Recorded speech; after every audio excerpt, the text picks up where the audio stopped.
All right, we will move on to President Delatorre's remarks. Thank you, Nola. I really appreciate this time. It's been wonderful working with you as a chair. I need to thank also all the Senate and congratulations to all of you for the service. It's really very important in our shared governance process. So every year I like to provide a summary, if you will, of end of year presentation, largely because I think we have accomplished a lot. We've had challenges and we've had, I think, some important successes. Obviously, if you look at us today, we have made some strides in instructional achievements, in meeting specific research goals.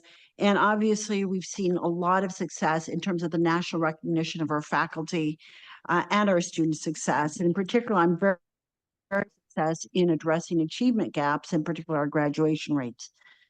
So in summary, I do want to speak to the fact that we've had a very successful year, but then I also want to turn briefly to the fact that there has been, I think, a lot of pain and frustration in light of many of the issues surrounding the conflict between Israel and Hamas. And especially, as you well know, at a national level, there have been demonstration and protests and encampments. And we ourselves had a protest last week where our students, I think, successfully demonstrated their free speech rights. And it was important for us to witness that. And its success was, I think, one in terms of the fact that we ended with, I think, some very important opportunities to discuss further these particular issues. But I do want to say that in the context of what we're seeing today, what makes San Diego State so unique is really the fact that we've always focused in areas of social justice in the context of humanity and compassion. And that is something I think is a signature when we look at how our students and faculty interact. And in that, I just want to take a moment to thank two important groups that have been very significant. The Presidential Task Force on Anti-Semitism that has completed, I think, a very important year, and it's continuing, as well as our Islamophobia SWANA Task Force, which I will be converting next year once we get the nominations to a Blue Ribbon Task Force. That will be very, very critical. So I know a lot of people have been behind the scenes. I don't want to list all the names, but I do want to share that I'm grateful for all the participation. I also want to extend my gratitude to our associated students, largely because they have worked in partnership with us in so many different ways with the University Senate. So I do want to express that in that we've been able to bring people together in productive ways. And finally, I do want to mention that hate, harassment, discrimination is something that we don't have a place for on our campus. And we have been very consistent in our message, but I just want to, again, indicate that we have been a community where collectively we have discussed in ways to enhance dialogue in education and respect. And I think that's going to be essential as we look forward to the next year. So I did mention, I just wanted to highlight again that we will have a continuation of the Presidential Task Force on Anti-Semitism. We will be announcing in April the Islamophobia and the Blue Ribbon Task Force we announced, but we're going to now elevate it to a charge. It will also have expertise both internally and externally, and we'll be looking for applications for membership. I don't want to forget, I know the announcement of Monica Casper moving on to Seattle University, that the Blue Ribbon Task Force on Gender-Based Violence has completed its year-long series of forums from the campus community, and they are compiling input right now with recommendations to address gender-based violence nationally and within the collegiate environment. So I just received an email from Monica right now with a timeline to ensure a transition and a report. So I will be providing those updates later on. So I want to also thank again the Presidential Task Force on Addressing Anti-Semitism because they have supported events and activities to improve the campus culture and the safety and meet the concerns of Jewish students, faculty, and staff. So again, moving forward, I think we have a number of important task forces that are going to approach in a thoughtful and a collective and a collaborative way these issues for next year. The next thing I would like to highlight is the SDSU AI initiative. I do want to speak briefly on it because Interim Vice President James Frazee in the IT division has been, I think, very proactive. As many know, we have been very successful in the largest survey of students, almost 8,000 students, and we've been able to use that to, with our faculty fellows, to develop some programs critical to our faculty in terms of training, but more importantly, also responsive to student concerns. Yesterday, I was, LaMonica Everett was able to present with James Frazee a policy draft in order to address some of the concerns brought up by the faculty as well as the students in terms of equitable access, ethical adoption of AI, also concerns about AI in contributing to inequality, dishonesty, misuse, and plagiarism.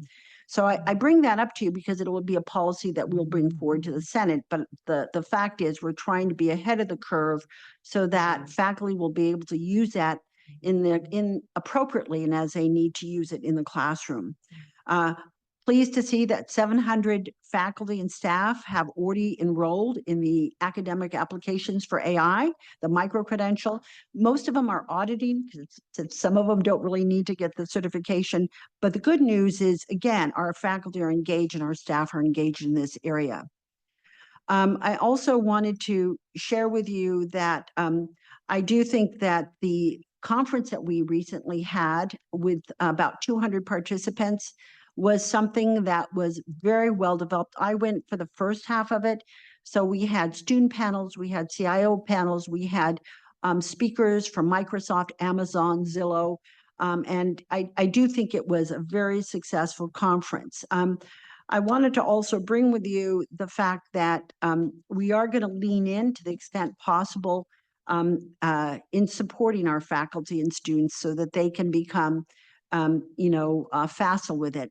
One of the areas that I'm really excited about is that we will be pushing out on the webpage Copilot, which is not ChatGPT. And the reason for that is ChatGPT uses anything that you put in for their machine learning process. Copilot will allow us to essentially, it's a Microsoft program, use it like ChatGPT, but it wouldn't be used in a mechanism so that they will take whatever you put in and use it to feed into it. So it ensures greater confidentiality. So I encourage you to go to the webpage, but if you have questions, certainly reach out to James. I wanted to mention about our education and research mission and our strategic plan goals briefly, and the development so far with Mission Valley and Imperial Valley. So we've reached about 75% of our strategic plan goals in less than 4 years. And again, kudos to faculty and staff and student leaders, because this was done because of the collective effort of everybody. We also have reached a record-breaking 192.2 million in contracts. And I think what's important to understand is that we have increased since 2018, 40% in our federal grant funding in research, which is phenomenal. So we're contributing in a significant way. And indeed, we should probably surpass this year our research funding as compared to last year. Some other records I want to mention is that 99.9% of all of our scholarships are provided to all of our students. And what it means is that 2/3 of all SDSU students receive some type of financial aid, whether it's scholarship, grants, or other forms of federal or state funding. So that is very good. And nearly 3 out of our 4 graduates complete their degrees without any student debt. Again, when we think about our students at our core, financial concerns are a major concern for our students. So the fact that we can do this and we continue to grow in this area is, I think, very positive. So by this fall, we will see the additional hire of tenure track faculty, and we're excited about that. And that follows a commitment by Academic Affairs to add 25 additional faculty within a 2-year period. Again, I think it's remarkable given the fact that, we've also had been, cautious with our funding as well. I wanted to also highlight in terms of graduate degrees, as you well know, we have the approval to grant the independent DRPH degrees, but we've now received several proposals from different departments and from faculty on new degrees for the new professional doctoral degree program, which is recently authorized. And I want to give some kudos to Tracy Love because she's been a key leader for the system in addressing some of the ed policy issues that have to be managed. So she's been very, very key. So I want to give her a shout out. But some of the programs that have been discussed are manufacturing engineering, space engineering, counseling and school psychology, interdisciplinary humanities, other workforce issues that programs that are not offered by the University of California. So that's all wonderful news. We are continuing to closing the student achievement gaps.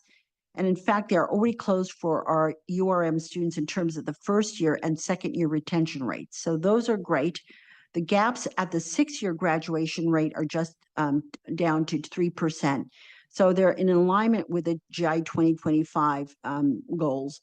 And I would like to say that I'm very proud of the growing rate of enrollment and achievement among our Black, Latinx, and Native and Indigenous students. So our overall enrollment of these populations has increased by 31%, or 3,500 students in the last 10 years. So it is one of our fastest growing populations. And I have to say, what makes me even prouder is, again, their success, their persistence, and their graduation rates. So another thing that happened just on Monday, I'm very happy about, is we announced a new partnership with Kumeyaay Community College. I have to say, I want to give a shout out to a number of people, but one of the things that we have been really sticking on is our Native American enrollment. It's been less than 1%. It hasn't changed. Last year, the students with one of their fees voted to support, a scholarship program for those students who are in the EY program, which is very, very important. Esme was there, so I can give a shout out. You were there yesterday, but it was a joyous occasion because we are the first CSU with a articulation agreement, an MOU with a tribal college. And we really are anticipating that this is going to make a difference because what it allows us to do is really work with the community colleges who know really the tribal college that really knows the students, and then help us bring them into San Diego State with all the support. And that will include the guaranteed free tuition and fees to our Native students and other students in the SDSU EY program. So that's, I think, wonderful. We have a number of other new initiatives and achievements tied to our sustainable efforts. The SDSU Sustainability Hub was introduced in the fall of 2023 after the Office of Energy and Sustainability moved to the Arts and Letters building, and that was, I think, a wonderful event. We co-hosted the SDSU Sustainability Summit with AS to show sustainability efforts across campus, colleges, and departments. And I'm proud to say this has always been, in my 6 years, green love and the sustainability efforts of our students have always been at the forefront. So I'm really pleased about that. We now have 2 buildings, Snapdragon Stadium and Aztec Recreation Center, join what is now a total of 15 buildings with LEED certification. So this is wonderful. And we also continue to see excellent donor support thanks to Vice President Adrian Vargas and her team in URAD. And in fact, since 2000, total gifts to scholarships alone at SDSU have exceeded $276 million. And many of these are endowed, which is important, meaning they're ongoing, which means these scholarships continue in perpetuity. I want to, for a moment, just thank Lloyd Dong and Ron Dong for their generous $5 million gift to the Black Resource Center. I had the opportunity to meet both the Dongs, and I met Lillian Dong as well, one of the spouses, and they were moved to tears. They visited, and the students were so articulate and grateful, and honoring that gift was, I think, a real special time. So I just think that's a wonderful example for all of us to be proud of. We also broke ground on the science and engineering laboratories at SDSU Imperial Valley and I want to, again, appreciation to all our Valley partners. This was not a minor thing to do, and our elected officials. And so This is radically going to transform STEM education for the Imperial Valley. And I'm really proud to say that we now have majors. We never had STEM majors prior to last year. We have our math major, and now we're going to have a number of STEM majors for our students in the Imperial Valley. So we're also building student housing in Imperial Valley. This is a partnership with Imperial Valley Community College. So we'll have 80 spaces here that will be shared next to the Calexico campus. Very exciting news. And the CSU Board of Trustees approved the Affordable Housing Project and the first residential project at SDSU Mission Valley. So we're hoping to open this phase development in 2025. We have, again, 3 buildings in the initial phase of the Innovation District, which will be dedicated to supporting, our student and faculty innovation and entrepreneurship programming with Zon and the Launchpad and the incubator programs. I do want to thank here Provost Bill Tong and Vice President Hala Mandanat. They have been stellar in creating the types of needed partnerships. So we're looking forward to that for the future as well. The budget outlook I do want to share with you is, obviously it has been less than favorable. We're seeing less investments in California's higher education institutions this year. It's a trend that is likely to continue in the next 2 years. And we are going to be more prudent, obviously, in the context of the fact that state dollars are not guaranteed. But before we make any final decisions, we need to look at the June budget. There's May revised June budget, and just ensure what is the final decision on the state investment for the system. This is a year that the system will begin transferring funds from low enrollment campuses to high enrollment campuses. I did talk to Stefan just today. We are doing extremely well. So if you look at a national level, there has been an incline in freshman enrollment. It's gone down, I think, and most of the enrollment that is occurring in national level is really in people coming back to college, but not new freshmen. We actually have this year alone over 91,000 students applying for our freshman class. So the overall with graduate enrollment is 118,000. So we are bucking the trend, and right now we're on target to be above target, and we anticipate that there will be funds that will be shifted to San Diego State as a result of that. So I just want to again say that every division has been very careful and prudent in spending, and I want to just thank everybody. We are very committed to, again, growing resources from different sources, and I just want to again thank everybody. I think that this has been a year where I have been very grateful to everybody who has contributed to this wonderful enterprise. And I do think that the passion and the dedication and the values of SDSU have resulted in us moving forward in ways that some institutions have not been able to, right? So grateful, and just want to end with that. And do I have a few minutes? I think I have a few minutes for questions. Yes, you do have several minutes. Okay. Well, I tried to rush through. Well, we appreciate it, and thank you for that very thorough and comprehensive report. It's kind of scary how much you got done. So, but scary, wonderful. So we have several hands raised. The first one is Senator Herman. You're recognized. Thank you, and thank you for the repeated shout outs for the Anti-Semitism Task Force. I'd like to turn to the numbers that you had said for tenure track hiring. Am I correct in that you promised 25 positions over 2 years? Yes. The entire university? Net new, Peter, not existing. These would be net growth. So, okay, but even with that, that's 25 over the entire university. That basically means 12 net new, 12 and a half net new professors a year. Surely we're not keeping up with retirements. No, we are. It's Bill Tong here. Yes, he is, and that will be part of his report. Bill, for you know, sure. I'll have Bill, Yeah. provide that response to you, Peter, okay? Because he can go into that in greater detail. But thank you for the question. Thank you very much. Thank you, Chair Hinchell, you're recognized. Thank you, Chair Butler-Bird, and thank you very much, President De La Torre. There's definitely a lot going on and a lot of positive news. Back in your December report to the Senate, you mentioned the creation of a new Tiger team to look at issues in a very holistic way related to deferred maintenance of buildings on campus.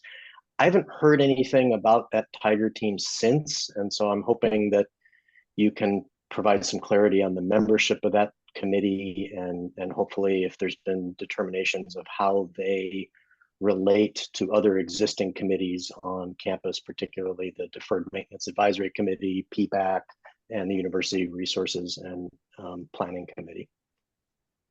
So Agnes, are you on? Agnes Wong Nickerson? Yes, I am on actually. Can Yeah. you please respond to that?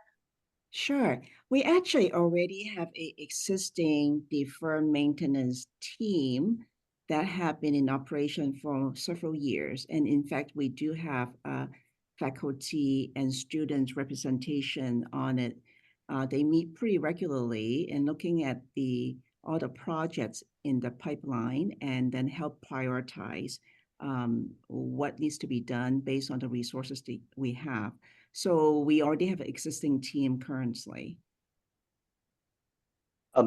You're referring, Agnes, to the DMAC, The Deferred Maintenance Advisory team, yes. Committee. Oh, Yeah. okay. I'm aware of that. I learned of that as being part of PBAC and URMP this year. But I thought that in December, President De La Torre talked specifically about a new Tiger team. And I rewatched yesterday the report that was online that she gave, and so it was definitely referred to as a Tiger team. And I understood that to be something new, but maybe it was I misunderstood, and it was meant as sort of re-emphasizing the important role of DMAC. But that's what I'd like some clarity on. So at the time, we were looking at the issues of space and relationship, particularly to the research area, which I think was really critical. And so I know one of the ideas was to articulate this particular issue in light of the fact that as we expand the research enterprise. So, I think, Agnes, you've been working with Hala in particular in this area, and you could speak to that. But I don't think it usurped, if you will, the role of DMAC. Okay, thank you. Thank you. Senator Shomay, you're recognized. I have a comment and a question. The comment is that I understand that we are really doing well with our enrollment and our applications from freshmen and maybe transfer even, which is really great. At the same time, I'm kind of concerned about, and so therefore we are getting probably more money because we are doing so well. At the same time, I'm kind of concerned about smaller campuses like Humboldt and others who are really struggling at this time. So I'm just making a comment, and I'm just wondering how we could help the campuses that are doing probably less well than we do. It's just a comment. My question really is maybe not to you, but maybe it's going to be Provost Wong to ask about the SDSU Georgia program and to what extent we are still sponsoring that program or not, or where we are in that. Because I see Facebook, postings that there's lots of travels and we're still there, but I'm not quite understanding at this point in time to what extent we are tied to that context anymore. So remember, and I can speak to this. Okay. We were able to have additional like $5 million that was approved by the country of Georgia to maintain an institutional presence. But on top of that, the sustainability effort that is moving forward is really based on Global Campus in 3 programs. So when the State Department provided the funding for SDSU, there was a sustainability effort, and that's transitioning to a sustainable program with 3 different programs with Georgia Tech, Georgia Institute of Technology, not Georgia Institute of Technology, Gallia State University, and Tbilisi State University. Okay. Each of them have one program, and that's continuing forward. On top of that, there's individual projects that faculty in the College of Ed have through the World Bank that's funding. But it's now moving to a self-support model with the remaining $5 million to maintain the institutional support. That institutional support is to help with the continuation of the ABET accreditation, for example, which is one of the agreements was every campus in Georgia would be able to independently create the model of sustainability. Obviously, that's through the accreditation process, which is internationally recognized. Is it going to be smaller? Absolutely, but the relationships between the faculty and I believe still very much the senior members of government and education are interested in creating this type of model. But again, it will be a partnership with funding from either external funding or the government of Georgia. Great. Thank you so much. On your other point, I know we are all in the system concerned about enrollment. We don't know the final numbers until June 1st, just so you know why that's the case. Because of the FAFSA problems, it was decided at a system level for a lot of the campuses. So we don't know the final numbers. They could be better, it could be worse. We don't know until June 1st because most students don't make a decision to on a campus until that last day. Yeah. But we're all working together, I think. But thank you for your thoughtfulness on that question. Thank you. Okay, thank you. I see no other hands raised. That seems amazing. Well, again, thank you so much. you I so really much. appreciate the time. We appreciate you. Thank you. All right, so we will, I want to refer back or recognize CCCE Chair Walls because he has the outcomes for the secretary election. Thank you, Chair Butler-Byrd, and thank you again, President Delatorre. I appreciate everyone's time here. So I'd like to be the first to congratulate Amanda Fuller for being reelected as Senate Secretary. I just posted the numbers in the chat with a vote of 50 for Amanda, 1 for Peter Herman, 1 for Pat Walls, thank you, and 1 abstention. So congrats, Amanda. And next, I'd like to call for nominations from the floor for treasurer for our final Senate officer vote. And then after that is done, we will do faculty at large. So do I have any nominations from the floor for Senate treasurer? Eniko, is your hand raised for No. Senator Smith? Okay, thanks. And someone just asked, no, I did not vote for myself. Thank you. Okay, any nominations? All right, I'll send this ballot out and then I will let you know in the chat that it is out and when it closes, and we'll keep on trucking. Thank you, everyone. Right, Senator Somé, I see your hand raised. Yeah, I just really want to thank both Senator Walls and Senator Lack for all the work that they have been doing. It's just amazing, how Senator Walls is kind of keeping us in line and it's so streamlined. His new process is really great. And then Senator Lack for all the work. That's been a lot of work that went into those 5 different items that we looked at just recently. I just wanted to thank him publicly. Thank you. Okay, thank you. And we're 2 minutes before our 3:30 time certain. I just noticed that Director Spitz, I think, arrived, and I know she wants to she was trying to squeeze in here today. I wonder if we could give her the 2 minutes so that she can present our graduates. Are you here? You're recognized, Director Spitz. I'm here. Spritz, I'm sorry, I'm mispronouncing your name. Spears.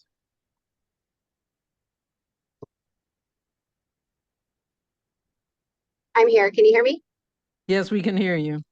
Hi, sorry, I'm driving right now. So yeah, if you want to share the graduation report, this is pretty much the same report that we provide each Senate meeting regarding our applications for graduation, the process for graduation application and degree conferral for both undergrad and graduate students. And then we also provide the data for the number of graduation applicants for the spring and summer graduation periods. If there are any questions, I'm happy to take them. Right. Are there any questions? I see no hands raised. This item is not coming from a committee, so I'm wondering if I could get a motion to approve and a second. So moved. Second, Thank you. Is there anyone who dissents from approving this graduation report? Raise your hand. Otherwise, can we accept this item by unanimous consent? Thank you very much. No dissent, so the item is approved. Thank you very much for your report. Thank you. Thanks. All right, so we'll move on to our 3:30 time certain, and that's VP Wong Nickerson. You're recognized, and I don't know, is AVP Little here with you? Yeah, I think she's trying to join us as well.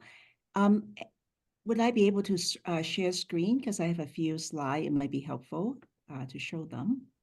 Yes, we'll give you, yes, you should be able to share now. Okay.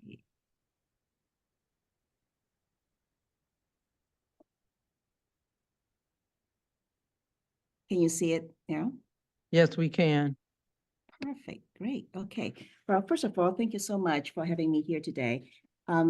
I have two really agenda items here. One is to give a very quick update on the fiscal year 24-25 budget, and also to follow up on some questions that some of you asked last time when Crystal and I were here back in March to give a budget update. So the fiscal year 24-25 San Diego State budget. So first of all, the budget is really based on information available to us right now, primarily from the governor's January preliminary budget. At that time, the state forecasted a budget deficit of $38 billion, and that number kept changing in the last several months. And right now, we are waiting for the May revise that should come out next week.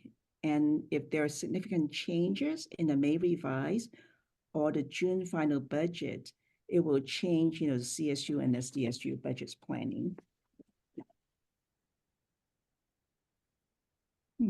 Okay. So for context, the fiscal year 23-24 budget for SDSU, the operating fund budget is $567 million. So these are the new sources of fund that we know of in 24-25. There's a modified 5% compact. We call it modified because, as you remember, the governor has developed a 5-year 5% compact plan for CSU and UC. Because of the budget situation, the governor has modified this 5% compact.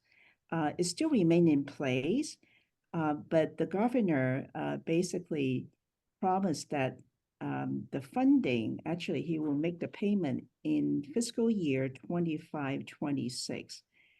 And CSU has agreed the system from the Chancellor's office to fund the cash to CSU campuses for 24-25 because we need the funding to make different payments.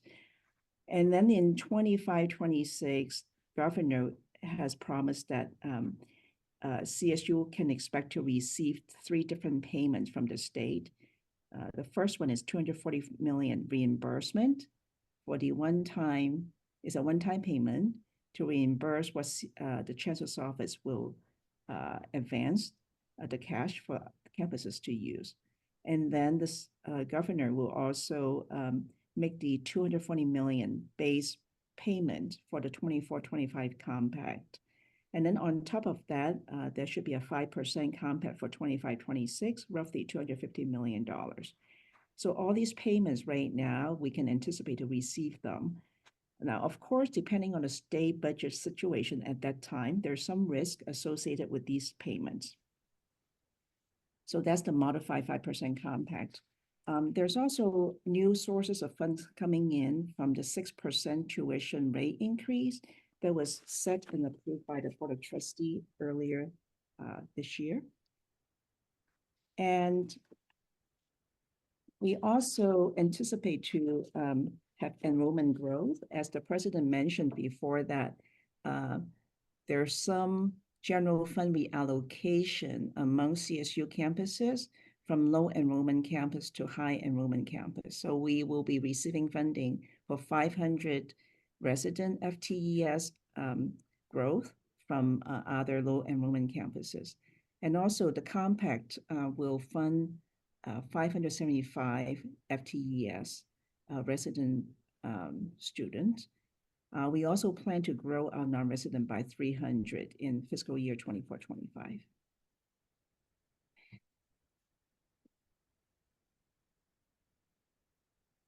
So although we anticipate to receive about close to 30 million new sources of fund, but we also anticipate that we need to spend additional 40 million base dollars in 24-25. So what makes up that $40 million? So compensation increase is a big part of that. That's the 5% that have been negotiated by all the unions. And the amount is about $22 million in 24-25, but it's only partially funded. It's basically only less than 50% will be funded by the state fund. We also, as we grow enrollment, it's also a budget priority to fund the related instructional costs. So there will be instructional costs allocated as a base budget. And there are also some mandatory costs like insurance and utilities that we have to fund them. And then we also have a bunch of non-discretionary costs that we need to provide, some example like compliance issue like Title IX or NAGPRA. So after all of this, actually there is a base funding difference, meaning the new users exceed our new sources by $11 million. So how do we balance the budget? We plan to balance the budget by $10 million through our vacancy savings. So currently, all divisions we are seeing historically have 3 to 5% vacancy savings in their budget, meaning that when there are employees, retiring, leaving, it takes some time to recruit and replace a person. And so usually there's some savings there. So we plan to use that 3% vacancy savings to help balance the budget.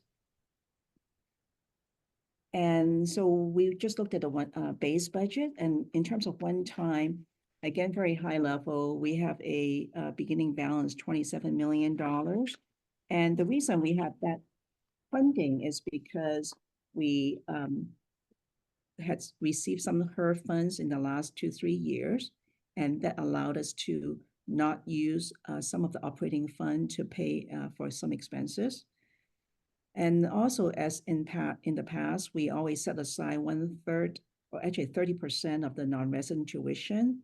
It's about 32 million, and we don't put them in the base budget. We put them in the one-time budget. So that's the sources of funds for one time. But we also need to continue to honor one-time items that have been approved in the past, but update them with the 24-25 numbers. So for example, startup packages, funding FERP program, and enrollment growth, etc. So after all of that, we actually will have an ending balance about $16 million in one-time buckets.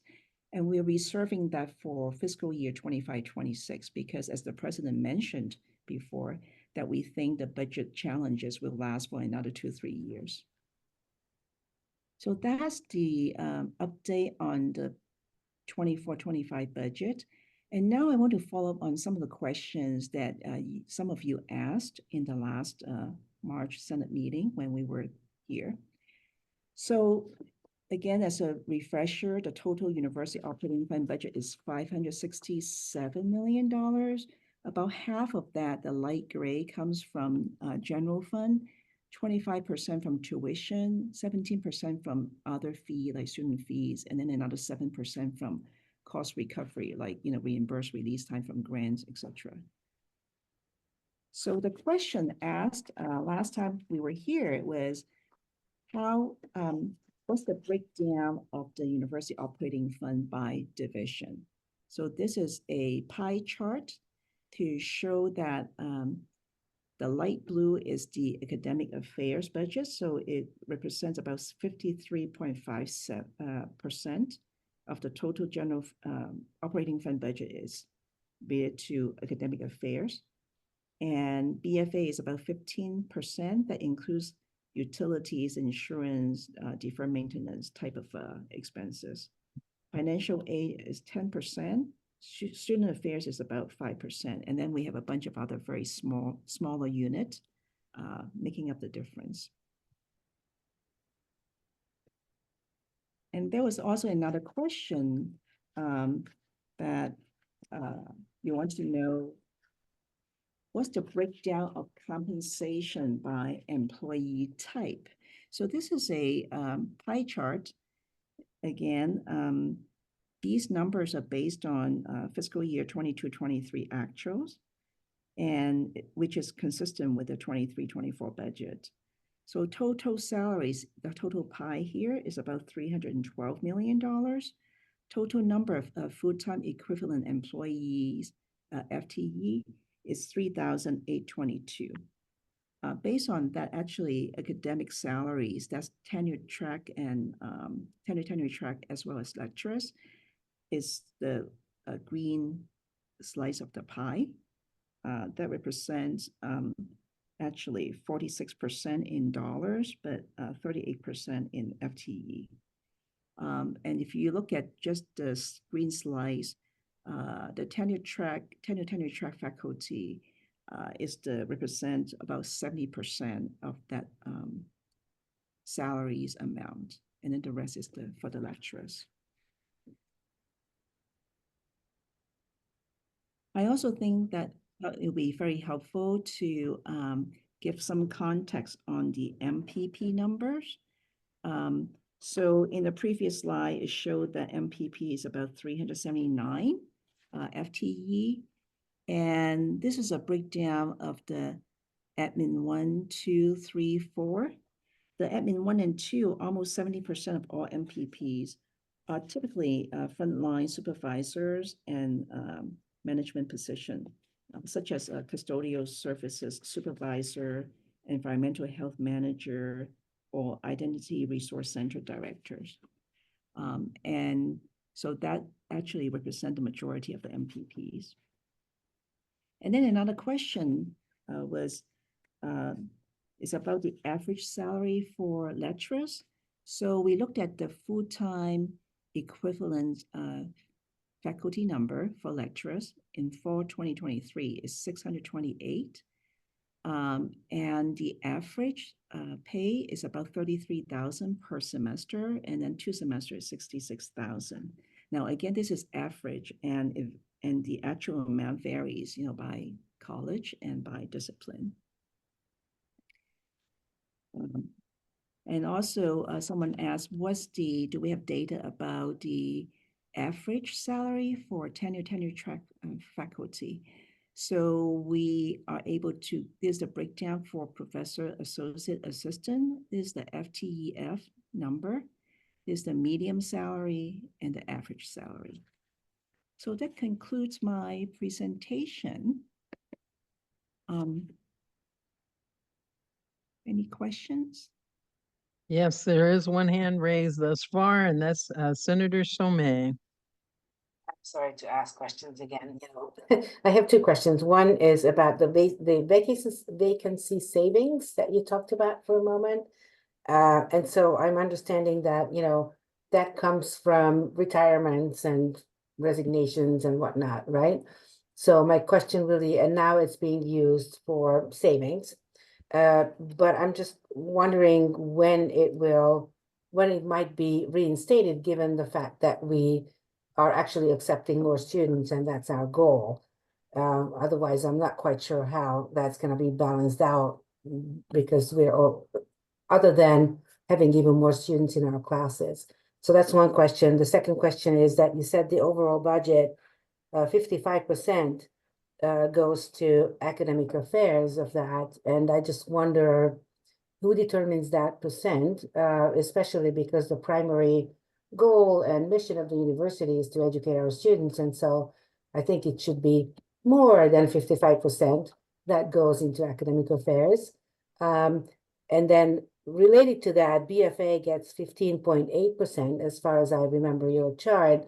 And I'm just wondering where that money goes for BFA. That's it. Thank you. Okay, all right. Let me try to make sure I get all your questions answered. And Crystal, I don't know if she's here or not, and feel free to chime in. So the vacancy savings, so the idea is we already currently seeing 3 to 5% vacancy saving in everyone's budget. And what we are saying is we're asking each division to look at those positions when they become vacant. Are they really critical position? Are they strategic type of positions? And make the determination which one to replace and which one not to, rather than automatically, just replace them.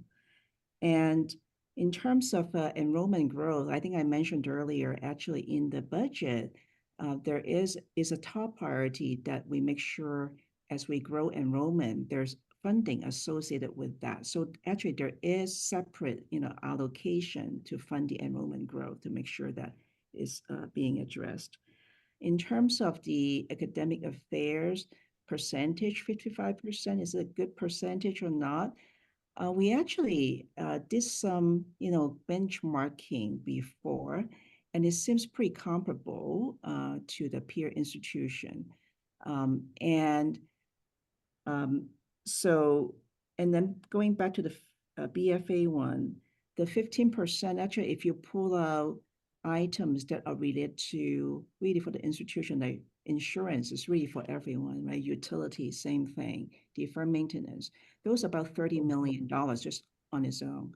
And then BFA basically run all the business and HR and police and all the different business and finance and administrative functions on campus. So the 15%, 15.8% is just basically running all of that. That's right. Yeah. Okay. Including, as I said, utilities, Yeah, insurance. Okay. Yeah. Okay. Thank you. Sure. Thank you. I noticed that several folks are putting questions, critical questions in the chat, and it's going to be hard, I think, for her to answer them. So please raise your hand. Chair Sherman, you're recognized. Thank you, Chair Butler-Byrd. Thank you for that presentation, AVP Wong Nickerson. I was just wondering, because it feels like this past year, there's been a lot of discussion about, basically cutting programs, streamlining things, using different words, but essentially that, or this just now of, not rehiring people when there's vacancies for positions that maybe aren't needed. And I can say, I know me and many of my colleagues feel under-supported and overworked, and the workload keeps going up. And so I'm just wondering if administration is simultaneously looking at redundancies in their own ranks and places where we could save in the administrative area, or maybe some of the pet projects or the real estate projects, which also I think take up huge chunks of the budget. Yeah. So good question. I mean, we are definitely looking at a lot of efficiencies initiative. You probably have heard that we are looking at shared services model that with the idea that currently our staff, especially the admin support staff, they are asked to do a lot of different things, right? They have to learn kind of jack of all trade, and it makes it really difficult and may not be the most efficient way. So we start a new program. We're using College of Sciences as a pilot. And actually, rather than having a staff person being a generalist to have to learn 100 different things in order to do the job, we actually carve out things that, like, say, procurement and travel, and actually centralize those functions within the college and make the job easier and more efficient. So we're looking at that. So yeah, everything is on the table, and we are looking at things that we can make it more efficient and therefore save money, either cost avoidance or reducing costs. I think the reality is we have not received enough funding, right, from the state. And the 5% compact is just not sufficient to meet all the cost needs, including the compensation increase that everyone is very well deserved to have, all the increases in, we don't get funded by any inflationary increase, but we all know that insurance gone up double digit, utilities go up, double digit. So there's a mismatch on funding from the state versus, the actual need that we have on campus. On top of that, we have unfunded mandate like Title IX, NAGPRA. Those are the things that we must comply, but it doesn't come with funding either. So it is a big, challenge for us trying to figure out how to balance the budget to make it all work. Okay, so we do have a time certain at 3:50, and Interim Provost Tong is here. So we do have 3 hands raised. I'm going to ask him, okay, so he's going to be here. So please go ahead. Senator at Large Canaan, you're recognized. Yeah, just a quick question regarding the median salaries. Is that total salary or base salary? I think it's the base salary. Okay, thanks. Thank you. Secretary Fuller, you're recognized. Hi, VP Wong. I wanted to ask about the the funding amount for enrollment growth. How much do they provide, and how is it being used? So the 5% compact. Oh, is that the same? That is the same, the yeah. funding. Okay. Yeah, there's no additional money for that. Okay. So the compact is what we're talking about when we say funding for enrollment growth. Okay, got it. Thank you. And then we have Chair Walls, and after he asks his question, we will ask him to also announce the results of the treasurer election. Okay, thank you. I had a quick question on the compensation by employee type pie chart. You have students listed at 19.8 million with 535 FTE. My question is, are TAs included under students or academic salaries, given that based on the order of hire, TAs would be right there between tenure track in yellow and the lecturer in blue? That's a very good question. I need to actually go back to ask Katie, who actually put the chart together, and I'll get back to you on this one. Okay. Okay, thank you. And then the other second part of that is, I'm curious how you calculated student FTE given the number of student assistants and ISAs who are hourly, where their appointment type is a 0.1 FTE. So I'm curious how you quantify that, but I'll look forward to that answer later. Thank you. Okay, you're welcome. All right. Thank you so much, VP Wong Nickerson, for your report. We're going to move on, if you don't mind, and go back to Chair Walls. Please go ahead and make the announcement. All right. Thank you, everyone, once again for participating. I'd like to be the first to congratulate Sridhar for winning the treasurer election, and I'll post the numbers in the chat. And so thank you again, everyone. Finally, we have the faculty at large, 3 seats to serve on Senate Executive Committee. I'll send the ballot out in a minute, but before I do we have any nominations from the floor for the faculty at large roles?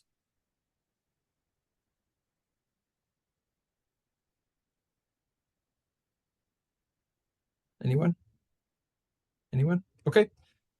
So I'll send that out. Do the same thing. I'll put in the chat when it's open, when it'll close, please vote. And then when I announce that one after Provost Tong, I'll also have results for PBAC and for the Research Foundation board members. So thank you, everyone. Thank you, and we will move straight to Interim Provost Tong's report. Thank you. Good afternoon, everyone. I have 3 quick items in my report. The first one is enrollment management, enrollment update, and Mario is putting the slides up. So, so we are, let's see, okay. In the first slide, you can see that we have a 3-year comparison for the admissions, and we did talk to the colleges and the deans and the respective and selective departments who are impacted and overwhelmed. So we did reduce some of those numbers. For example, Fowler College of Business, we admitted a lot of students, and also in some other colleges, PSFA, for example. But in other colleges where they have the capacity, they want more, we added additional students. And you can see in the next slide the average GPA, mean GPA for all the different colleges. Overall, at the bottom, about the same across 3 different years. And these are excellent numbers among all our incoming students. And the next slide shows the admit rate for different levels of GPA. As you can see, 3.8 is only about 24.4%. So it's really really selective, really good students coming in. Next slide. Some breakdown for California residents local and California resident non-local. Again, the locals are down a little bit, but international stays at roughly the same. Out of state is up a little bit. And overall, the number 30,200 something is similar to what we had 2 years ago, fall of 2022. And then for the transfer admissions, next slide. Again, we are trying to reduce some numbers for certain colleges, like business. We drop about almost 400 students. And then arts and letters a little bit, HHS quite a bit. We reduce them, and sciences, we reduce them quite a bit. So the overall number, 8,098, is closer to fall of 22 than fall of 23. So we've been adjusting them based on our discussions with individual colleges and chairs and directors. Again, next slide shows transfer admit rates. They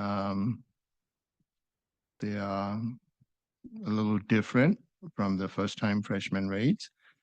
And by the way, Senator Beljon asked me last time what the local compact students GPAs are, and they are roughly about 0.4 lower than the overall average, overall mean GPAs. across the board. So so those are what we have today. Next slide. I'm very glad to report that 92% of the graduate admissions are have been evaluated, decided, reviewed by the departments. So we are we're back on track after a year ago. Some of you may remember our admission was affected by my delay by my SDSU issues. So 92% of them done, and only a thin slice of that remains. And some of that departments have already decided and reviewed or accepted or denied. Okay, next slide. This is as of yesterday, intent to enroll among graduate students. As you can see, the 1,049 number last year was low because of the issues with my SDSU. We are back on track with 1,946 number as of yesterday. So graduate admission is improving. It has improved, and I want to thank AVP Hyman and his whole team for overcoming many challenges and coming up with good ideas to overcome some of these challenges. Next slide, Imperial Valley. This is as of yesterday again, and we expect them to be a little higher when we are all done. The first year student should be more than 100 by the time we're all done with May 15 and June 1st. FAFSA timeline and everything. So we expect the numbers to be higher than 407 for this fall. Next slide. Summer enrollment is tracking really well. 11,500 plus.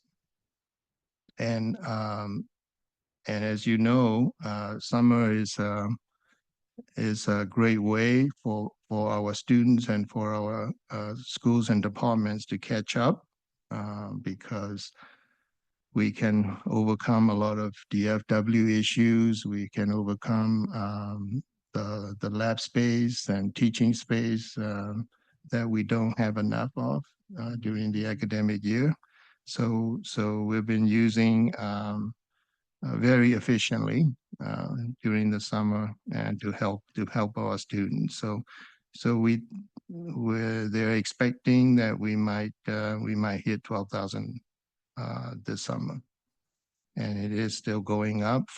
For a moment, we thought they were double registering just in case they don't get into fall classes, but fall classes have started already. So these numbers will probably stay up. Okay, next slide. So for fall, and of course, this is still in progress.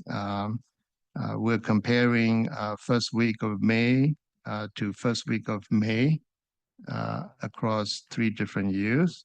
And we're sitting at where we should be, about 54% right now. And of course, more will come by May 15. Remember this year, we're a lot later, right? Because of FAFSA issues. Previous 2 years, we didn't have that issue. So we're moving along well. And different colleges are hitting at different target rates. But overall, it's looking good. All right. That's my quick enrollment update. Should I pause for question or? Yes, Thank you. And there are a couple of hands raised. Senator Tomei, you're recognized. Apologies for more questions, but I have actually two questions, I think. One is, what is exactly the point in reporting application data and admitting data when the money really comes in when the students are actually coming? So I'm not quite understanding the relationship, across those numbers, because we have a lot of applications. Great, 90,000 students applied. So what? They never came in the end, right? And so the question then is, why didn't I come? They come. So ultimately, the paying, if we're having a business model here, we should care about who's paying, and that those are the students who are actually coming then. So that's one question, and I forget the other one, so I'll defer to that. Okay, I didn't show you the yield table, but the yields are pretty predictable, consistent. So we know who is coming. Even in a challenging year, we can predict pretty well. Next time I'll include that table. So it's the for yield- predictive purposes, Yes, basically. Okay, thank you. exactly. Yes. Senator Arosh, you're recognized. So I was wondering about the number of sabbatical applications that you received and then the number that were actually granted. Yes. Okay, so we have we have always provided more than required. Every year we try to come up with as many lines as possible. And this year, I think all the colleges come more than 50%. 39% is required. And so we will try to keep doing that and as much as possible. Yes. Thank you. Chair Henschel, you're recognized. Thank you, Chair Butler-Byrd, and thank you, Provost Tong. A couple of questions related to tenure track hiring. There were some questions earlier, President De La Torre, and I think she deferred to your report. One, I'm assuming this is the case, but is there any clarity on the searches that have been authorized for next year? I wasn't able to attend the tenure track planning committee meeting today, so I don't know what kind of update was provided there. Yes. And then longer term, can you talk more about the commitment of 25 net new tenure track positions over the next 2 years? And there was discussion before, people speculating, does that mean 12 and a half each year for the next 2 years? And if you can put that net new in the context of the 3% vacancies that VP Wong Nickerson talked about as the easy mechanism for budget savings in the challenging budget years to come. So how do those 3% vacancies combine with the 25 net new tenure track positions, and how does that build on what we're able to do projected for next year's hires? Okay, thank you. Great question. The 25 net new lines the president committed, it's multi-year, right? It's not just 1 year or 2 year. And we've been working on it for over a year now, and we have all the new lines, and some of them are already filled. Some of them are in progress. Some of them are taking longer. For example, the Forte lines are all new, right? And the NIH Forte lines, where 11 of them were hired already, and that resulted in 4 new tenure track lines for Imperial Valley, right? And also we have border and indigenous cluster. Those are new. 1 of them hired, but 2 of them are in progress. They didn't succeed this year, so they're carrying it forward next year. And the same thing is true ethnic studies, Latin initiatives, cybersecurity cluster have 3 lines allocated, and they successfully hired the director this year.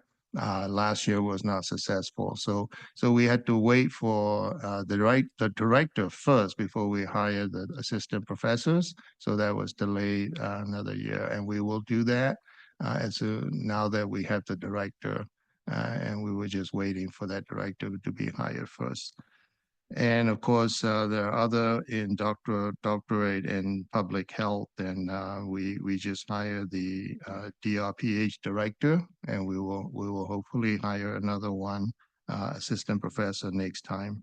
And then there are 3 other ones we're in progress. So those are coming along. It just takes sometimes it just take even though the lines are allocated, sometimes it take multiple years to fill. So we will get there. As far as this morning, when I met with TTPC committee, I mentioned that I'm going to try my best and put tenure track lines as my top priority, right? And try to save money anywhere we can, okay? And then put that as priority 1. And you know, we're doing a lot of things that will help, like Agnes was talking about earlier. Anything we can save anywhere else, I'm gonna put them in tenure track lines. And right now, we just went through the academic affairs retreat with TTPC members in the room, and we ranked them, and I showed them the ranking this morning. And it's every year, former provost Hector Ochoa and we looked at all of them, and we go down the list with as much money we have, right? Allocate all those lines. Now, we usually do that in 2 phases, right? Phase 1, we're gonna send the lines to the deans, hopefully tomorrow, okay? And say, these we are confident we have the money for right now. But then when we hear more about separations and retirement in the next week or 2 or month, we will have phase 2 lines, okay? So we'll go down the ranking as many lines as we can. And right now, we probably won't have as many as previous years, but I'm gonna shoot for as many as possible, okay? Now, that takes me to the second update, unless you want me to answer more questions first.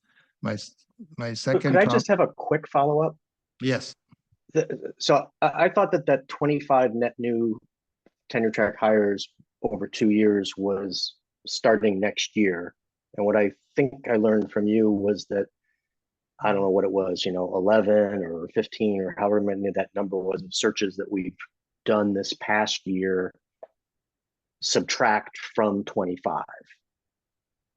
No, so no. Yes. Oh, okay, I misunderstood then. Thank you. Yes. The president committed those lines 2 years ago, and it takes this much time to, these as you know, tenure track searches, we start the process like 20 months ahead, right? And so next year searches, the process started back in January of 2024 for the fall 2025 start, right? So it takes a long time to get the process rolling. We are getting really tight on time. I was hoping we were going to get back and get some more business, but I know you have part 2 of your report, so Yes. please go ahead. These 2 will be quick. And Senator Chair Sherman, we'll get back to your question in just a moment. Okay, great. I just want to report that this year's cycle, this current year searches are done. And in fact, I was waiting for two lines in IB, and I was told by the dean that they signed the letter, so we're done for all the colleges except for library. And they have more time to work on those, so we will give them some more time. And out of 62 lines we had, only 4 were declared unsuccessful. So I'm very happy about that progress. So that's for fall 2024 start, and it was a good year. And then I'll go to page up if we have time. Okay. Please go to page up. All right. Mhm. I heard some comments from some folks why we're doing this, and because we've been talking to different groups and chairs and deans and directors and department coordinators, and page up is for faculty appointments, right? It is not a policy change, it's a process change. The CSU mandated page up to be used for faculty reappointments and appointments. So we're the only one not using it in the system. We can't delay it anymore. And so two prongs, right? For tenure track searches next year, we have to use page up, but we also I also want to accommodate AVP Brooks here to be able to use Interfolio the same way, so that we have both of them up. Okay, so that we don't lose out on a big pool of applicants who might be only looking at Interfolio, right? So although CSU mandated we have to use page up, so they're okay if we use page up and Interfolio during this transition period, and we will do that, and it will be a lot smoother. As far as lecturers and other instructors, we've been training all the chairs and department coordinators on how to do this, and it takes about 3 minutes for each person to update their profile. Okay, and this has been done across the system, CSU system, for years and years, and we're just late. We're just late doing it, and it will actually help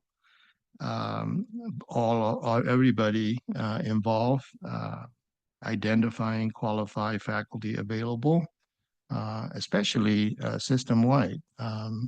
Because right now, if you want to teach an online class, you might be able to recruit, if you don't have anybody here, right? You might be able to recruit somebody at San Francisco State, for example, right? So this is only good for our folks. And as of today, almost 1,000 lecturers have already signed up. So we will continue to train the department coordinators, and in fact, and we will be going around different colleges and training all of them during the summer. That's a quick update. Okay. Thank you. Chair Sherman, you're recognized. Thank you, Chair Butler-Byrd. I had 2 short specific questions, but with the discussion of page up, I have a couple more questions. I'll try and be quick. Mhm. I'm under the understanding that SDSU is absolutely not the last to implement this. That's from my informal survey of the other 22 CSU campuses.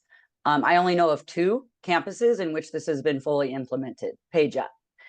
So one question is, can you please provide the number of campuses in which this program is in operation, has been fully implemented?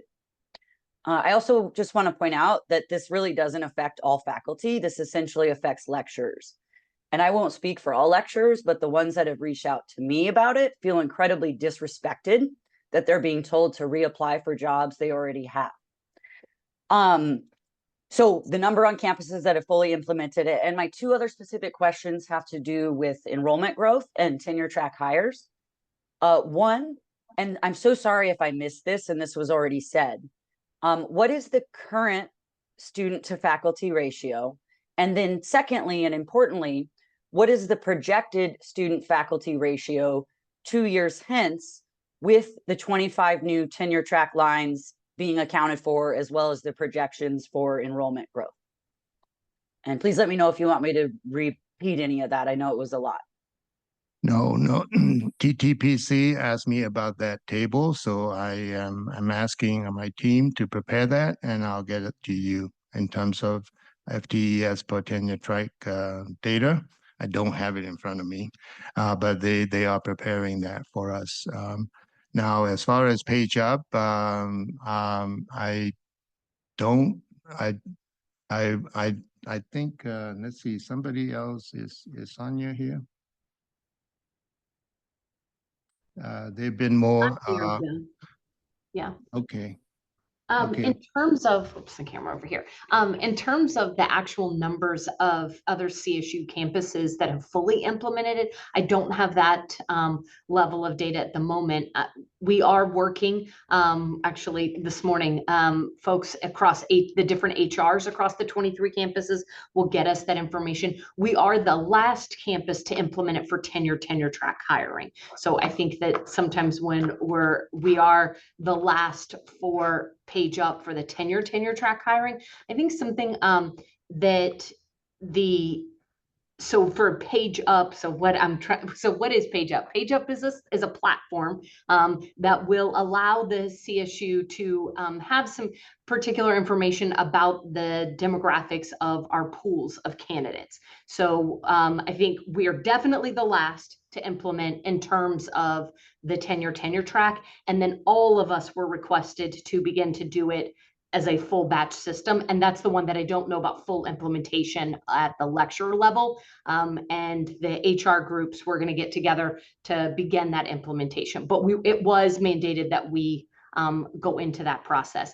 I think something that's a little confusing sometimes is that the process hasn't changed, but that this is not a policy change. And so the rationale is that at any point in time, we needed our contingent faculty to signal to us that they wanted to continue to work. And some of the colleges across various institutions have had more robust systems for that. This is to allow us to capture that level of data, as well as to help with intentionally recruiting more diverse applicant pools for new positions. So if there is already a position that we know we have a faculty member who is qualified for the work, wants to continue the work, and has a contract, it won't be open to other people to apply for that particular role. And so I think that to clarify that's where the different levels of information are. And if I believe, Savannah, that I maybe have answered the questions, but if there was additional question, please let me know that I missed it. No, looking forward to those numbers when you get them. Thank you. All right, thank you. We are coming down to the wire here. I don't see any other hands raised, so Provost Tong, thank you for your report. All right, we will now move on to our time certain, and this is the SDSU academic applications of AI, and we're going to recognize interim, I think your interim CIO, James Frazee, and his team. So welcome.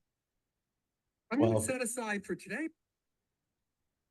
So in today's session, I want to, hit 4 learning goals. I don't know what that is. I think somebody what needs is to that? move. Somebody. Peter. Oh, wait.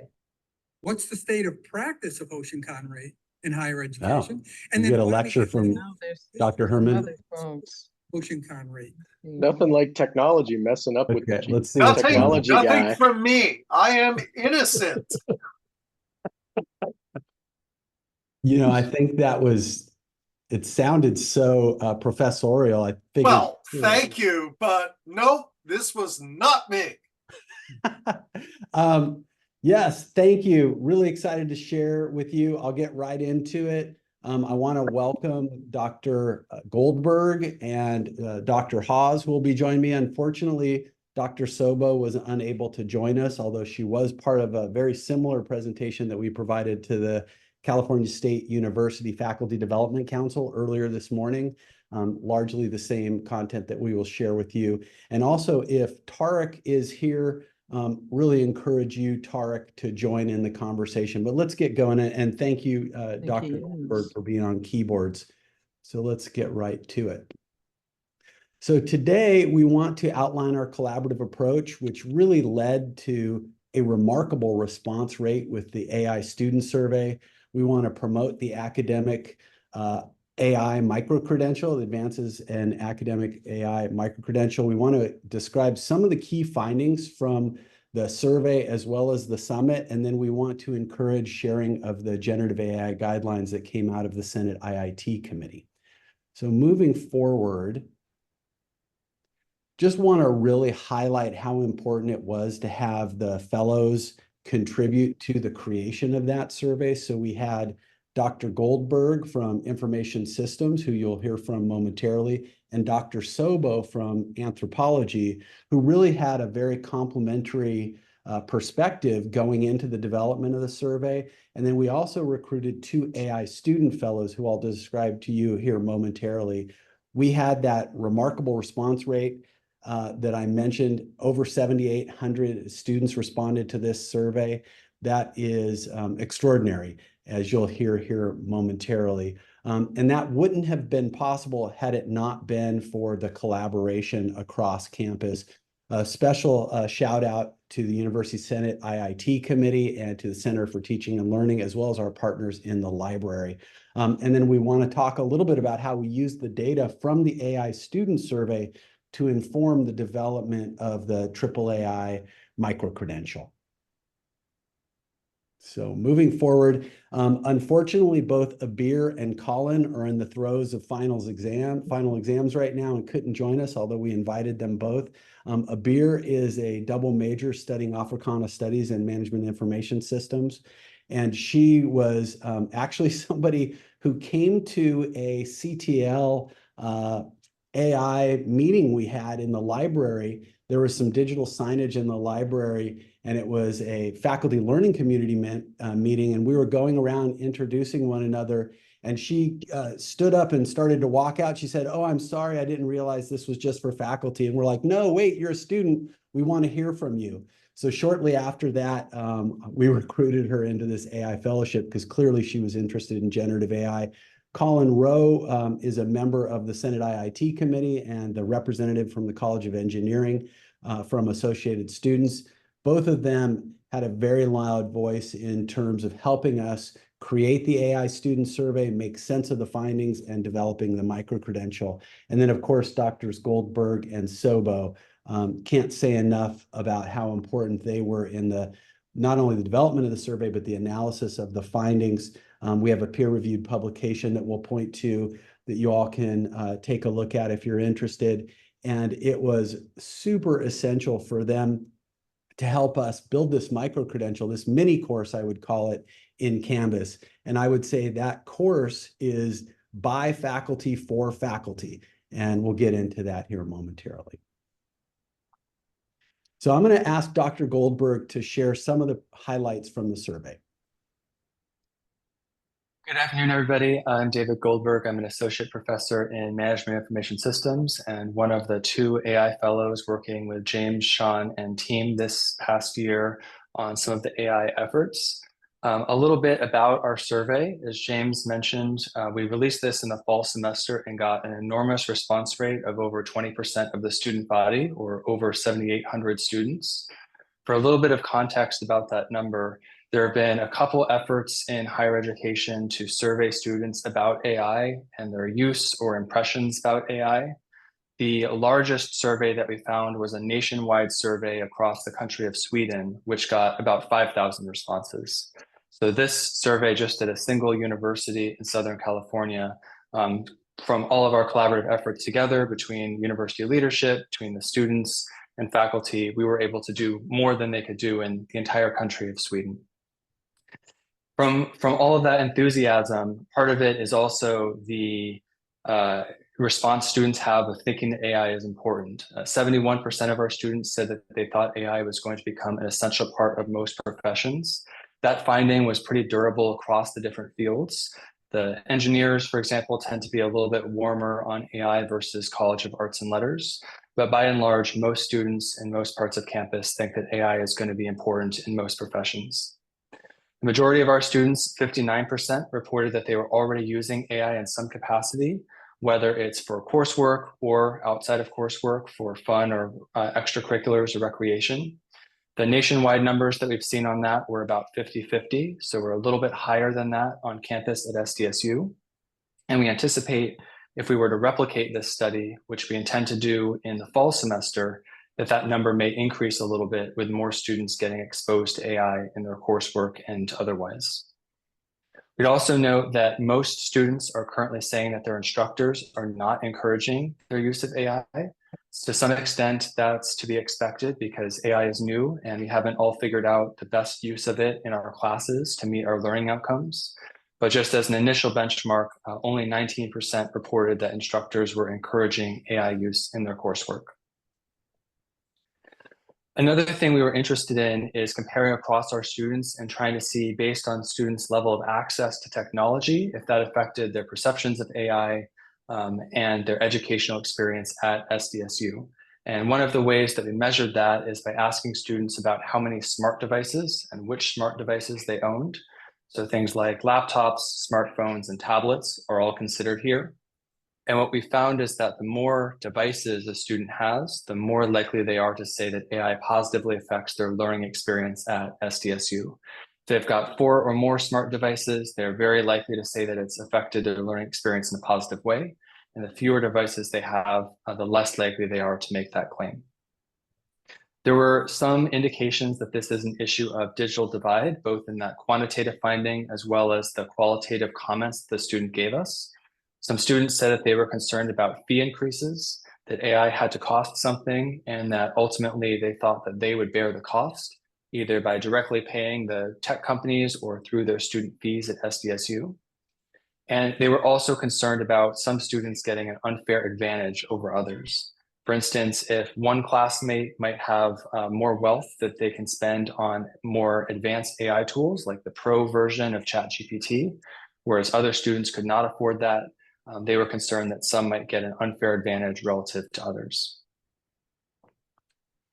We don't have time in this session to get into all the questions in the survey or all the results, but if you are interested in the survey and everything that we found, there's a link on the slide. Both the tiny URL link and the QR code go to the same place, which is a dashboard where you can interrogate our survey, look at all the different questions that we asked, do some filters and look at different colleges or different student backgrounds, in-state versus out-of-state versus international, et cetera, and learn more about the survey and the data.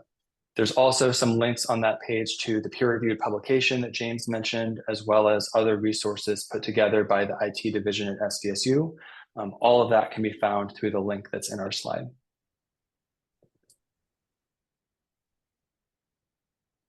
All right. Hey, everyone. I'm Sean Hawes, Senior Director of Instructional Technology. So wanted to speak just briefly about the shared governance and collaborative approach that we took here. So certainly that response rate would not have been possible without the support of partners like Associated Students. So huge shout out to Tarek Morzi and Ali Gallant, President and Vice President for Associated Students, in development of the survey instrument in collaboration with us and the fellows here.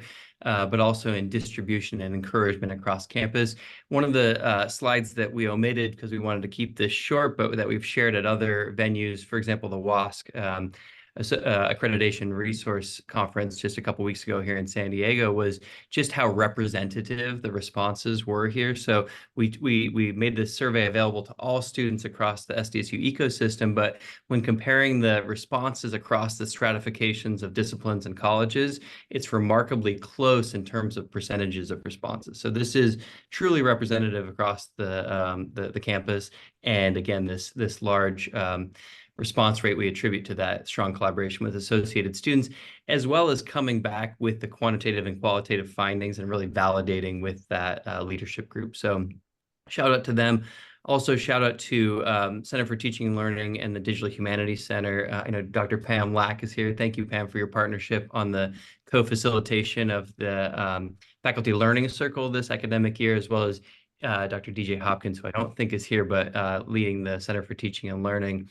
And then in response to this University Senate's body, the referral that we received, I believe last summer, we did collaborate with the Senate IIT committee led by Dr. Donna Ross. So thank you for Donna for your collaboration there. And I think we'll talk a little bit about the response to that referral here in a couple slides. As well as our university library, again, through Digital Humanities Center. But I know James and our fellows presented with Dean Walter at a library conference, the CNI conference here in San Diego. And then lastly, I just want to mention that we have had some interactions with the ASCSU at the CSU Senate level, particularly through Dr. Leslie Kennedy, who's the Associate Vice Chancellor for Academic Technology in her role through ASCSU. And this year I served as the chair of the Directors of Academic Technology across the CSU system. So through that capacity, we've worked on this effort through ASCSU. So James, I'll turn it back to you to talk about the micro-credential that was developed as a result of all of this. Sure. And as you may recall, the ASCSU had put together a proposal last year that was essentially a loud cry for AI literacy training for faculty. And so this is directly in response to that. We want to encourage you to take advantage of this as time permits. In fact, we're requiring all of our IT professionals on campus to go through this course, this mini course. You can go through it in as little as 2 hours if you want the digital badge. It's going to take on average about 4 hours. I will say that that is if you don't take any of the side streets. So there's a lot of optional content if you decide to drill down. There are many rabbit holes that you might find yourself going down, which is great, but that will take you longer.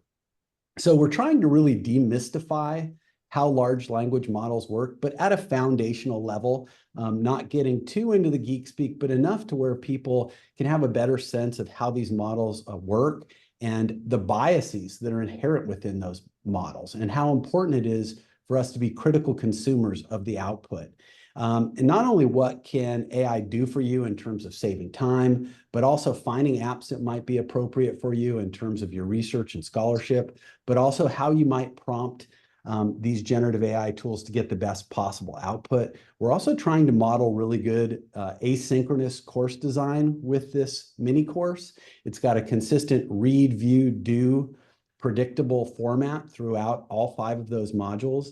And again, there's certain activities that are required for the digital badge, but you don't have to do those. You can, skim, scan, peruse the content as you see fit. I'm happy to report we have here at SDSU 734 enrollees, and we've already awarded dozens of badges. In fact, I think we're knocking on the door of 100 digital badges that have been provisioned to people in the community. You can put that badge in your LinkedIn profile, your email signature, whatever you like. And then just moving forward, I want to tell you a little bit about some of the next steps. We made that micro-credential content available to the entire California State University system. They're hosting that on the Chancellor's Office instance of Canvas. So that mini course can be taken by any of your colleagues at other CSU courses free of charge. And then we're offering a public version through our global campus, and we're hoping to get that out as early as this summer. I should mention, just backing up on that AI student survey, we've had at least a dozen CSUs asking about replicating the survey. I know several campuses have already replicated the survey, and we've had campuses as far away as Kuwait and Peru also replicate the AI student survey, as well as up in Canada. I should also mention the entire University of Hawaii system, all of their 2- and 4-year campuses are replicating the AI survey. Actually, I think they have remixed it and adapted it to their particular audience. So really excited about that. And then we're taking that AI micro-credential we developed for faculty and spinning up a student version. We're working on that over the summer. I want to acknowledge Dr. Schellenberg, who's helping us with that work. And we will be rolling that out as part of our first year experience here in the fall. The first year experience, as you know, is our freshman seminar. About 85% of our first year freshmen go through that experience. So we want to make sure they have that foundational AI literacy because we know how important it is in the world outside of school. In fact, Tarek, our AS president, if he's here, I'm curious to hear from him. But we know, the saying goes something like, you won't be replaced by AI, you'll be replaced by somebody who can use AI. And we want to make sure our students have every advantage when it comes to finding high-paying jobs when they leave here at San Diego State. So we're super excited about rolling out that micro-credential for our students here. We're also working very carefully with the library so that they can, in fact, Kevin Jeffrey, thank you, Kevin, is part of that group who's working on the student version of the micro-credential. And they will be thinking about how they might want to include that in their digital literacy training that they provide to all of our students. So really super important collaboration there. And I just want to move on by saying we had a great summit here in April. We had all the tech giants here, AWS, Google, Microsoft. In fact, the picture of the person speaking is the Chief Innovation Officer at Microsoft. I'd say Microsoft has a little bit of an edge in terms of some of these other tech companies. And that's part to their relationship with OpenAI, which is the company that you might know of as ChatGPT. We had regional colleagues, USD, UCSD, Miracosta, San Diego Community College District folks here, as well as several superintendents. The County Office of Education was represented, and some really exciting keynotes that were part of that. In fact, I'll put really quick here in the chat a link to where you can get access to those keynote recordings, as well as the panels. So we had a faculty panel. Shout out to Emily Magruder, who is the chair of the Faculty Development Council for the CSU, who is the moderator for that panel. And shout out to our faculty panelists here from SDSU. And the student panel, which I think was probably one of the most well-received throughout the day. It was really important to hear from our students about their thoughts, perspectives, opinions, and expectations for us as an institution moving forward. So again, all of those recordings are available for you if you are interested in seeing that. And I want to just go ahead and end by pointing out these guidelines for the use of generative AI.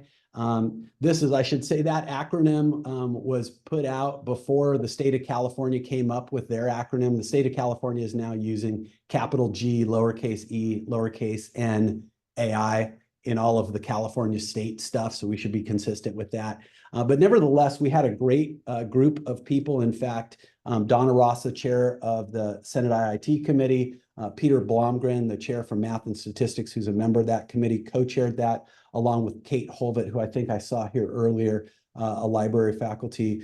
And they worked together with other members of the committee to come up with these guidelines. I spoke with Madhavi McCall, and we're talking about including those into the curriculum guide, as well as through the Center for Teaching and Learning resources we're providing to faculty. And one of the key findings from the survey was that students, one of the qualitative open-ended comments really stood out to us was something along the lines of, just tell us what you expect and be clear about it. And I really think that is so important for us as we look ahead and be, intentional about how we're using these tools with our students. So you'll notice we call these guidelines. I joke around that we have an AI policy, and it's our academic integrity policy. And I really think this technology is evolving so quickly, we need to be careful not to paint ourselves into a corner with a hard and fast policy. Rather, I think that we need to look at these as guardrails and give you, as the faculty members, the ultimate freedom to decide how you want to use these, whether or not you want to use these tools in the courses that you teach. So I want to also, the guidelines have been shared with the University Senate, Kate. I can put them in, I don't know if I can share a file. Doesn't look like I can upload a file from my computer here, but I'm happy to share the PDF of that with y'all to use as you see fit, but it's working its way through. And I understand from Madhavi that this is going to end up in the curriculum guide over the summer. One last thing that's really important that is something that you may not be aware of is our use of Microsoft Copilot. So, and I will come right to you, I promise, Aniko. There is a tool that we have licensed by Microsoft that is effectively ChatGPT, the commercial version called Copilot. And I'm going to share just a very quick video, because it will say in less than 2 minutes what I would love to share with you. And let me go ahead, if it's okay with you all, I would like to quickly share my screen. I promise Chair Butler-Byrd that this will be the last thing you will hear from me unless people have questions for me. All right. Let's see here.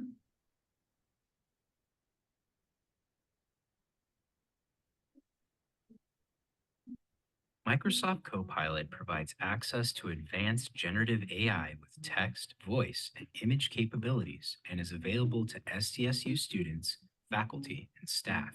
Copilot can be accessed from any web browser and newer versions of Windows 11. SDSU's Microsoft licensing includes Copilot Commercial Data Protection. Commercial data protection ensures user and organizational data are protected. Prompts and responses are not saved. Microsoft has no eyes on access, and chat data isn't used to train the underlying large language models. Even with commercial data protection, you should avoid entering sensitive or confidential information. To access Copilot on the web, navigate to copilot.microsoft.com. You will want to ensure you log in with your work or school account, which is your SDSU ID. Once logged in, you will see a protected badge in the top right corner when using Copilot on the web, letting you know commercial data protection is active. To begin using Copilot, enter your prompt into the Ask Me Anything text box. Hit enter. Use this to generate text, code, and even images. And that's all there is to it.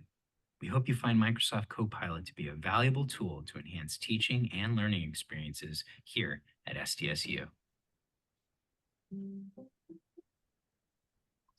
All right. We want to thank you for your presentation. Senator Shomay, go ahead with your question.